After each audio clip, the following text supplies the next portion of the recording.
তুমি কি ভেবেছো চাঁদে ঘুমালে শরীরের সঙ্গে কি ঘটবে? চাঁদের গ্র্যাভিটি পৃথিবীর মাত্র 6 ভাগের 1 ভাগ।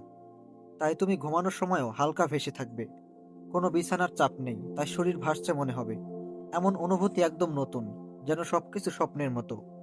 রক্ত প্রবাহও ধীরে হবে, পেশি ও হাড় কম চাপ পাবে। আর দীর্ঘ সময় থাকলে পেশি দুর্বল হয়ে যেতে পারে। তাই চাঁদে নিয়মিত ঘুমানোর জন্য বিশেষ ব্যায়াম বা স্পেস স্যুট প্রয়োজন। চাঁদের কোনো বায়ুমণ্ডল নেই, শুধু অক্সিজেন মাস্ক বা স্পেস স্যুট ছাড়া চাঁদে ঘুমানো অসম্ভব। তাপমাত্রা দিনে প্রচণ্ড গরম, রাতে প্রচণ্ড ঠান্ডা। ঠিক এই কারণে স্পেস স্যুট ছাড়া ঘুমানো অসম্ভব। ভাবো তুমি হালকা ভেসে ঘুমাচ্ছ, চারপাশে সবকিছু শূন্য, আর পৃথিবীকে দূরে ছোট্ট নীলবিন্দু হিসেবে দেখা যাচ্ছে।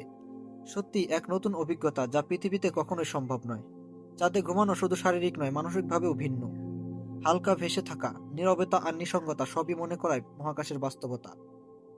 তাই স্পেস মিশনগুলোতে ঘুমের জন্য বিভিন্ন স্যুট ডিজাইন করা হয়।